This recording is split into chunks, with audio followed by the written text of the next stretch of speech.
3. Chen Luanfeng. The path of serene rebirth of a devout Buddhist. Chen Luanfeng, mother of Hong Kong tycoon Lee Shau-kee, was a lifelong devout Buddhist. She was not only a caring mother but also a sincere Buddhist practitioner. Her process of rebirth was not only peaceful and dignified but also became a turning point for her family's Buddhist faith, and her transcendent attitude towards life and death is admirable. 1. Predicting the time of death. Clear insight into life and death. In the final stage of her life, Chen Luanfeng demonstrated rare wisdom and mindfulness. She clearly predicted her own time of death. A few days before her passing, she told her family, "I am going to leave, and the time will be on a certain day at a certain hour." Initially, her family did not take her seriously, thinking it was just an old person's thought. However, her words were calm and her attitude was firm, without any sign of fear. On the day of her rebirth, she got up early, took a bath, changed her clothes, and put on the neat clothes she had prepared. She gave her wishes to her family and grandchildren one by one, wishing everyone health and happiness. Then, she sat in the Buddhist hall, facing the Buddha statue, and quietly recited the Buddha's name. As the time approached the moment she had predicted, she told her family, "After I leave, there is no need for sadness, this is my destination." In her steady recitation of the Buddha's name, Chen Luanfeng passed away peacefully, without any pain. 2. Serene rebirth, auspicious changes in physical appearance. The appearance of Chen Luanfeng after her rebirth was astonishing. Her family found that her face was white and rosy, more radiant than before. Her demeanor was very peaceful, as if she was just taking a short rest, with a faint smile at the corner of her mouth and her hands naturally together in prayer. What's more magical is that for several hours after her rebirth, her body remained warm and soft, showing no signs of stiffness. According to Buddhism, this is an auspicious sign that practitioners are reborn in good paths or in the pure land of ultimate bliss. 3. Buddhist rituals. A solemn farewell for 7 days and 7 nights. As a devout Buddhist, Chen Luanfeng's funeral was conducted entirely according to Buddhist rituals.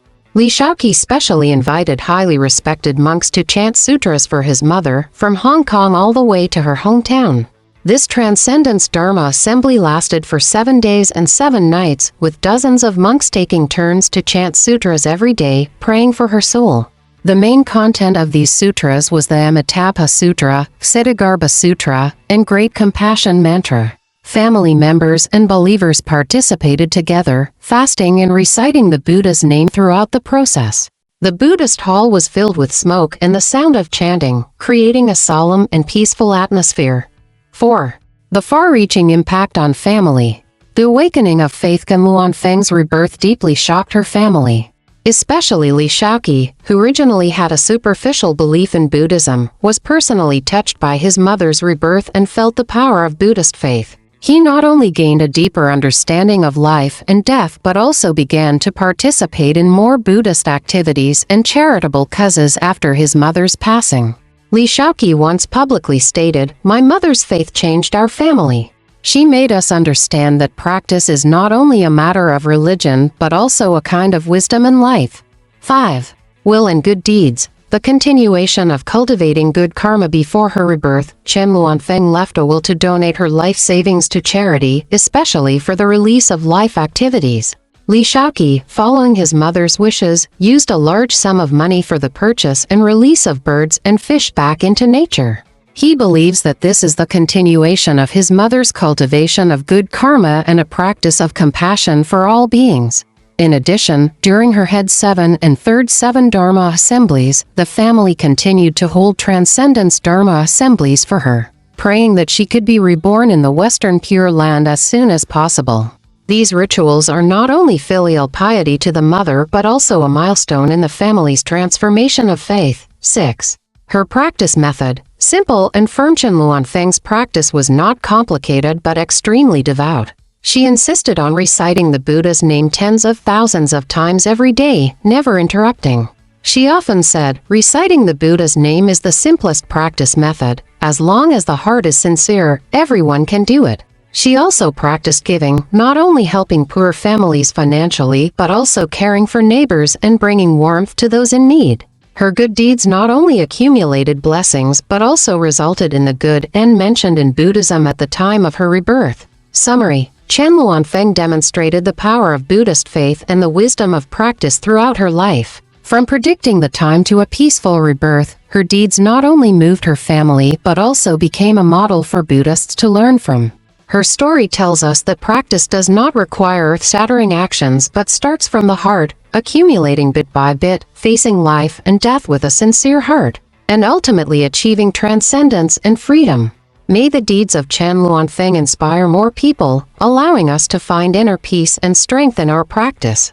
The Zhou Lianxiang, a lay Buddhist in Jiuhua Mountain. Anhui. Zhou Lianxiang was an ordinary peasant woman at the foot of Jiuhua Mountain in Qingyang County, Anhui, born in 1908. From a poor family with little education, she began to come into contact with the Buddha's teachings in her youth and focused on Pure Land practice due to her weak health. She insisted on reciting the Amitabha Sutra and Great Compassion Mantra every morning and evening and recited the Buddha's name more than 100,000 times a day. She strictly followed a vegetarian diet, day in and day out for decades, without consuming any meat.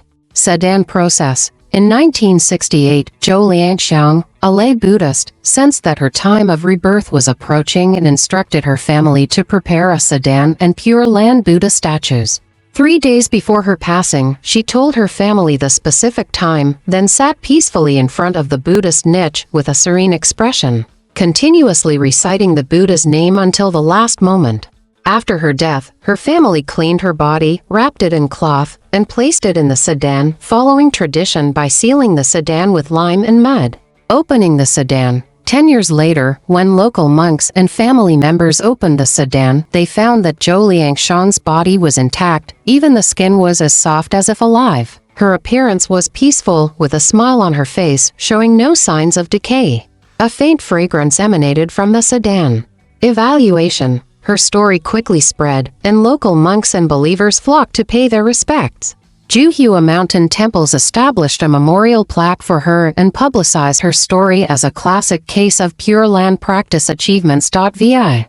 Wang Shufang, a lay Buddhist in Dazhou, Sichuan. Wang Shufang was from Tongchuan District, Dazhou City, Sichuan Province, born in 1922, an ordinary housewife. She began to study the Buddha's teachings in middle age due to family misfortunes and converted to Pure Land Buddhism. She lived a simple life, followed a vegetarian diet for many years, was willing to help others, often released life at temples, and donated to poor children.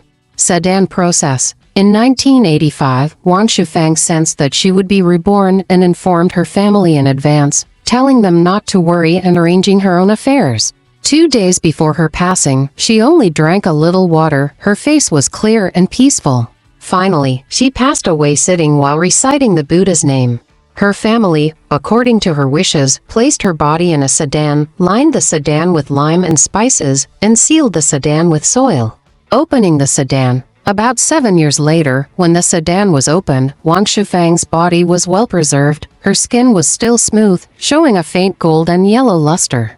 Local people, upon hearing the news, flocked to pay their respects, believing that this was the result of her devout practice.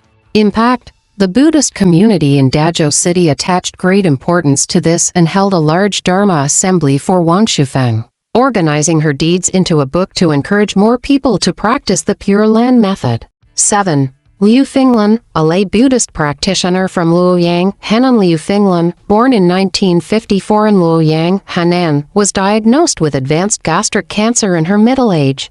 Doctors informed her that she had only 3 months to live. Overwhelmed with grief, her health deteriorated rapidly, and she suffered unbearable pain that left her sleepless. Upon the recommendation of friends and family, she was introduced to the Pure Land Buddhism teachings and began practicing recitation of the Buddha's name.